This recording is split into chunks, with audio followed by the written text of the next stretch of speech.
This video is brought to you by Squarespace, the #1 website platform for entrepreneurs. Come check this out. Look what I got over here. Watch out for the dogs. We are absolutely spoiled, y'all. In the not too distant past, these would have been flagship cameras. We got the R6III, the A7V, absolutely beast of a camera for $3,000. But I will say, on the spec sheet, the R6III is objectively the superior camera. But the A7V does have a superpower that could negate a lot of those advantages, and that's depending on who you are.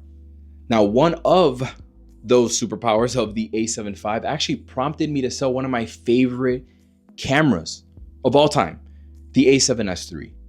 I'll explain to you why, but there's actually a lot of little differences between these cameras, but I'm gonna try to just focus on the ones that actually matter to me. Okay, there you go.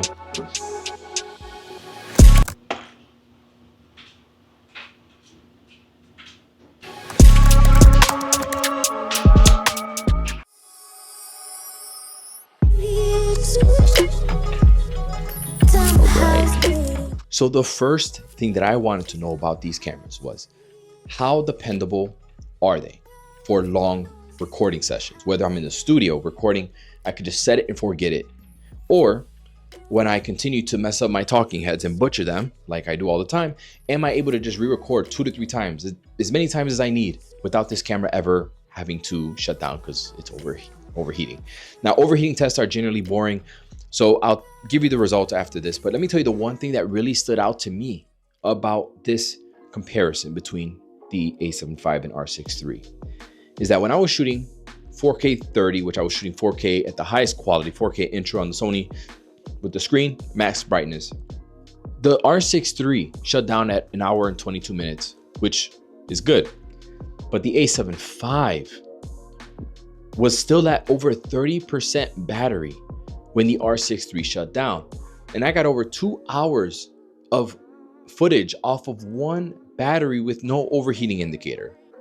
Actually, the A7V, I could never get an overheating indicator to pop up at any point of the testing, which is outrageous. But the efficiency of the A7V, like I knew the A7V was more efficient than my other Sony cameras like the A1. And this is what I call like silent innovation, where cameras have become so efficient that they're able to put out this much effort, volume on a single battery charge. Now for the actual overheating results, now 4K 30, modern cameras usually don't have an issue with that. And in a studio environment, 70 degrees, there's no issue with both cameras. 4K 30 open gate, 10-bit 422. I got maybe 1 hour and 10 minutes in total. The battery died out, but and the card filled up at like 1 hour 5 and it recorded a little bit longer. Very, very impressive. 4K 60. The A7V, okay, the R6III shot 26 minutes until it overheated. The A7V not even an overheating icon. I got like almost 1 hour and 50 minutes of 4K 60 straight from the A7V, which is outrageous. So in terms of dependability and overheating and thermals, I think both cameras passed the test for almost anybody out there shooting in a studio environment. But I do have to give the edge to the A7V because I couldn't even get a freaking overheating icon to pop up at any point, which is, again, pretty insane. Now, what about image quality? I'm gonna be honest with you. As long as I got C-Log 2, I'm good on the R6III. But there's been a lot of talk about dynamic range, and the A7V having 16 stops of dynamic range are just, better than the R6III. So I had to see what's going on. I did a little non-scientific test here in my backyard. I tried to match the focal length, the settings, shot at the highest bitrate 4K. Now, I didn't use any ND filters. I literally just cranked the shutter speed until I became a silhouette on the rear screen. And in Final Cut Pro, using the basic color adjustments tab, I was able to get a little bit more detail out of the Sony than the Canon, but it's not by much. I did the same thing, but overexposed my shot. And again, I feel like I was able to recover more than the Canon. With that said, it's not by much. It's by very, very little. And given how far off I was with the exposure, I'm good either way. I'm not going to base my camera decision based on a slight improvement in dynamic range. And if you want to go down that route, well, you can't ignore the fact that the Canon R6III does have raw video capability. So it would most likely edge out the Sony in that sense. But that's neither here or there. There's more to a camera. There's usability. There's lenses. There's other features that will be more useful than just having a little bit more latitude in your file. In low light, the Canon struggled most at 5000 ISO. When its second base ISO kicks in at 6400, it stays relatively clean all the way up until 12800. Now you get the most noise on the Sony at 6400 ISO, but it cleans up at 8000 and stays clean up until 12800. I'd give a slight edge to the Sony on this one, but you can't go wrong with either one.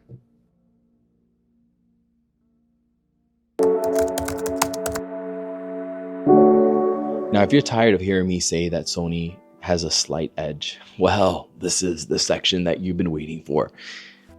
The feature set on the R6III, this is where it looks sexiest. This is where it has a pretty big advantage over the A7V. Now you get 7K raw video up to 60 frames per second. Not something that I personally care about, but it is a feature, a capability that the A7V doesn't have. And when I asked Sony about internal raw video, they said that they believe that the user of this kind of camera doesn't care about raw video. That's totally fair. I totally understand that, but it is still an advantage here. You get the pre-capture in video, so pre-shoot video up to 5 seconds. So you can go back in time 5 seconds and record something that you would have missed otherwise. I love it. 4K 120, no crop. Now at 4K 120, I don't think it's the biggest issue to have a crop because, generally speaking, I feel like most people use 4K 60, and that's where finally the A7V is caught up. They've been lacking. All right, everybody's been doing 4K 60, no crop. You get the C-Log 2, C-Log 3 on this camera. You get monitoring tools like waveform, false color, something that Sony users have been clamoring for. You have a tally lamp here in the front, which is so nice when you're filming yourself. Like right now, I switched to the S1R2, got a tally lamp there. I know that I'm not wasting my time filming myself. So tally lamp is just really nice, a nice confirmation that everything's running. Okay, and the biggest one for me is the open gate recording. Now, I love how Canon implemented open gate into this camera. It instead of like having to toggle through different aspect ratios like I do on Lumix, they make it very user-friendly where you can just toggle it on and off in the menu. And whether or not you think open gate is a big deal or not, I think my issue stems from people that have never tried open gate for themselves and just declare that it's not useful when they've never actually used it. What the times where I have a natural way of composing my shot, and there are times where I wish I could have more of that shot. It's a nice to have. Look, hold on, let me show you. I think this analogy will hit home for most of y'all, all right? So open gate is like a bidet. Yes, it's a luxury. Okay, because we've gotten by as a species using toilet paper, and that's totally fine. And when stock is low, maybe a sock or two, not speaking from experience, but hey, once you experience the stream, some of y'all are not gonna wanna go back, and that's fine. Maybe some of y'all are just not a fan of a nice hands-free car wash, and that's totally fine. Depending on what you do will ultimately determine whether or not open gate is valuable or not. Sure, simply backing up can get you more in the shot. Okay, but that's assuming that you have the extra space, that you know precisely what you're shooting and the parameters that you need to get everything in. Because when you're shooting something less predictable, having that extra wiggle room on the top and bottom of the shot can go a long way. Not to mention the extra flexibility it gives you when cropping for vertical. Now, remember in the beginning of the video when I spoke about the A7V having a superpower? Something that could possibly negate some of the benefits of having an R6III. Well, now this is that time. The A7V is also an amazing APS-C camera, just like the A7 IV. Now, so if you have any APS-C lenses in your stable, or you want the smallest compact setup possible alongside your full frame, right? You can attach these small little APS-C lenses that Sony makes, or that Viltrox makes, or that Sigma makes. You could throw it onto this camera, get dual use out of it. Or you can just switch to APS-C mode and get more range and more range out of your full frame lenses. So this camera, being a full frame and APS-C camera, really makes it a very tempting option, I'm sure, for a lot of people that are also invested in APS-C or want to potentially invest in APS-C so that they can convert their full frame camera in, and they could attach these small little lenses onto here, small and lightweight. It's a very powerful thing that this class of camera does. Out of all the things that I just talked about, this one is probably the most important, because you're not just buying between the R6III and the A7V. You're buying into an entire ecosystem. And this is where I feel a lot of people will immediately write off Canon because they don't allow third-party manufacturers to make lenses for their cameras. And generally, I would agree with that sentiment. I have always said that Sony as a camera recommendation just makes sense because it gives you a ton of options, whether you're someone just starting out and you need budget gear, or you want to buy the more expensive gear. They make a lot of small, lightweight, they're at the cutting edge of this stuff. But it's not giving Canon a fair shake, I think. I think that we don't look enough to see what's going on this side. Okay, so look, a lot of the Canon stuff is bigger and heavier, like the 24-70 2.8. But the advantage that Canon has over the majority of Sony glass is Canon has stabilization built into a lot of their lenses. So there's a 24-70, it is bigger. It's a lot older as well, but it has stabilization. So that is a benefit whether you're shooting photography or video. Canon L lenses are not cheap, but Sony G Master lenses are not cheap either. Canon does have an entire range of EF glass as well that we tend to forget about. If you adapt it to a modern Canon camera, you're going to get native performance. They work really well. But on the cheaper side, on the under $1,000 side, they do offer a lot of the more popular focal lengths. They already have like a 35 1.8, a 24 1.8, the brand new 45 1.2, which I think is going to be the future of Canon glass moving forward, or at least that third-party alternative. 45 1.2 under $500. They also have the 16 2.8 pancake lens. They have the 28 f 2.8 pancake lens, the 50 1.8, the 28 270, which is around $1,000. So they have options. They just don't have many different kind of options. They have the VCM 1.4 line of prime lenses that rival the price of the other brands, but under $1,000, we got these. Again, just trying to give Canon a fair shake there. I still think, even though their glass is extraordinary, even though I have a soft spot for the red ring because it just brings back some nostalgia when I used to shoot Canon, I still think that you have to give Sony the edge here when it comes to lens selection. Even though they don't have stabilization, you have so many different options, and for APS-C and full frame. If you're someone that prefers the Canon look, feel, and you just like the ecosystem, I'm going to tell you what, it's also a great thing that you don't have a carrot dangling over your head every single week when a new Sony lens is announced. And now you have FOMO. Now there's always something to lust over. Okay. It's always something to lust over. With Canon, you just use what you got. Now, before we go any further, let me tell you about today's sponsor, Squarespace. Now, whether you want a place to show off your portfolio, you want to start an online store, even a personal blog, Squarespace makes it incredibly easy to create and manage any website. Now, I use them for absolutely everything. My portfolio, my online store where I sell my presets. I even built an entire off-camera flash course all by myself using their templates, their custom fonts, their color palettes, all the cool little graphics, and their AI tools. Okay, and I didn't need any graphic design skills to get everything up and running by myself. They also have 24/7 customer support. Okay, so no more waiting.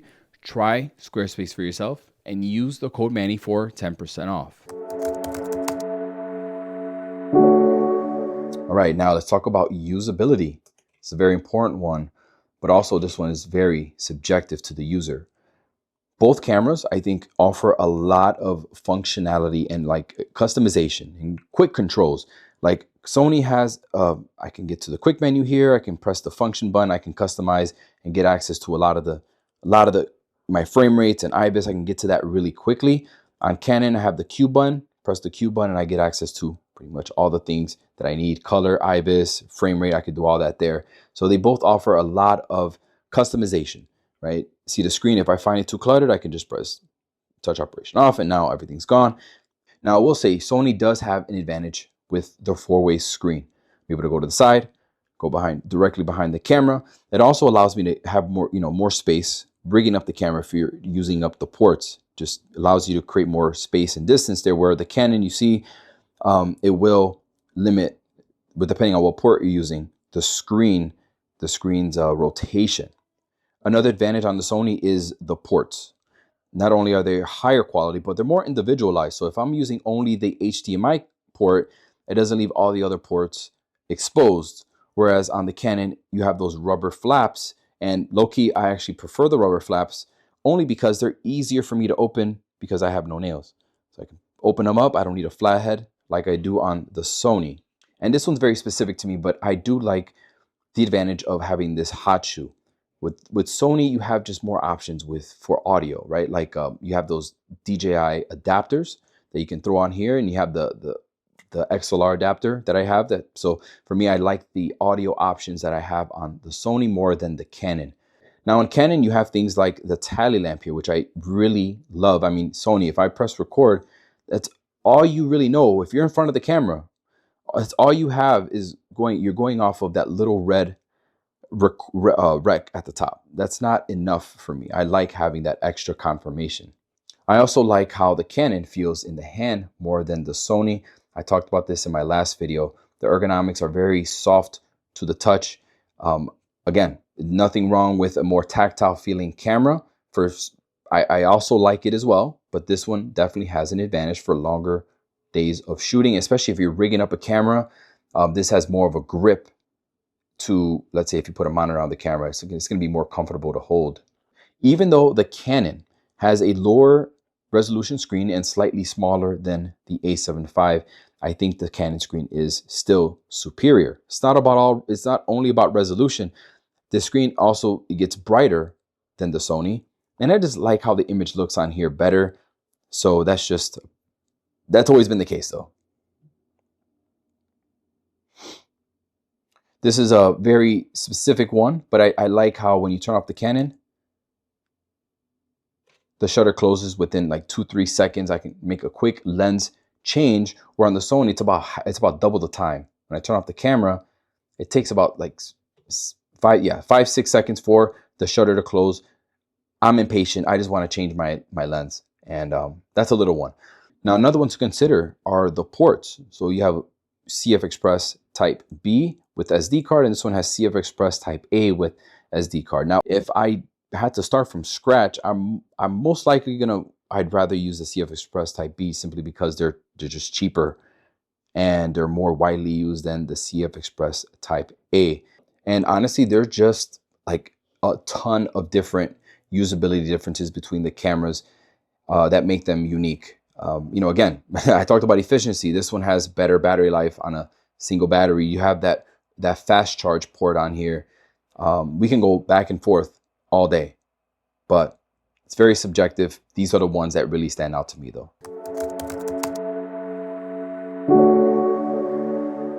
The R6III has 8.5 stops. A7V has 7.5 stops. And this is kind of weird to compare, because Canon does have a natural advantage here because they have, stabilization already built in. So I'm going to just try to keep this short and sweet for you guys. All right. In my experience, the R6III and let's say a 2470 2.8 with stabilization on. In the body, I have enhanced stabilization on, and I'm taking a handheld shot and I want it to look like I'm on a tripod. Your shot's gonna look like it's on a tripod. With some good proper technique, it is so still. It is incredible how good the stabilization is when doing a handheld shot with the setup like this, let's say at 70 millimeter. With the Sony A7V, if I'm on a 2470 that's not stabilized, and I'm using dynamic active, which we all know how good that is, and I'm at 70 millimeter, you are still going to see some movement. It is not as good. And with dynamic active, you are going to be cropped in a lot more than with enhanced. Not a lot more, but it is cropped in tighter. So obviously, if you put a stabilized Sony lens, it'd probably be better, but there aren't that many. Now, if you're doing like walking, if you're walking with, I feel like both do a pretty good job with walking. Again, dynamic stab, you are going to be cropped in a lot more when you're doing that. But the one part about the Canon that really lags behind, I mean, the competition in general, is the R6III still has the wide angle wobble. So if you're at a really wide angle, ultra wide, like 16 millimeter, and you're vlogging with this camera, those corners are going to be flapping. The corners are going to be saying hello to the neighbors and all the people around you that are giving you social anxiety. That's still there. But other than that, it is better for locked off handheld shots for sure. If anybody out here is complaining about the autofocus on a Canon or Sony, that screams first world problems, because these are two of the best out there. But I will tell you that I do think the Canon is better in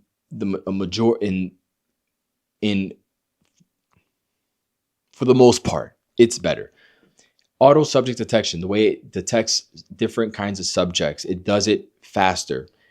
It finds, even when planes are flying over my crib, it'll look through those freaking branches and try to lock onto the plane. And when the plane comes into in plain view, it will put a box around it and identifies it. Sony will put a lot of little boxes, on the tree branches, but it's not gonna be invasive. And then it'll barely have enough time to put a box over the plane, even if I'm in plane autofocus. The Canon will do it whether I'm in auto subject or plane autofocus. I point this camera at my dogs. It'll identify the dogs really quickly, whereas the Sony will have to think a little bit and then it'll focus when you're in auto. Another aspect of the Canon autofocus that's better is the tracking ability. So I put both cameras on a slider, and I've done this test with all of my other flagship cameras like the A1, Z9, R3. I never posted that video because it's just hard to get consistent results. The R6III gave me the best result out of any camera that I've ever used, and the battery's about to die. So we'll see.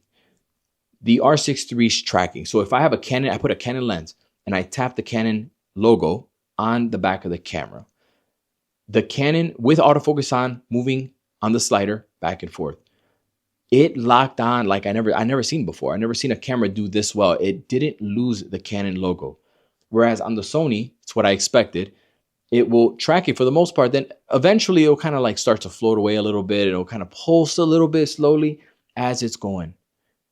But I've never seen a camera do it this freaking good. And I had settings to locked on both, right? Sensitivity on low so that it doesn't float, doesn't move around.